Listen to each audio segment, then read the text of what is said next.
is JavaScript? JavaScript is a cross-platform. It means that it works on many platforms as well. For suppose different types of computers with different types of software, JavaScript work very well with them.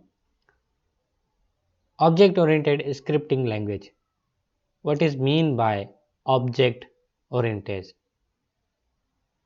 It means that JavaScript work on objects. Even you perform a single task, you need to create object for it. For suppose you want to add password and customer said that you create a password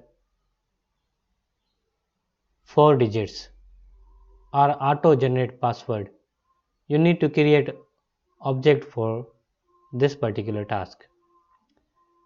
It is a small and lightweight language, understand. When we talked about client side or hosted environment, just like on any web browser, JavaScript basically connected with objects and give control to the user. And JavaScript also contain standard library of objects such as array, date, math, and many other elements. Best language for web applications and creating tools for websites. Good luck. Bye.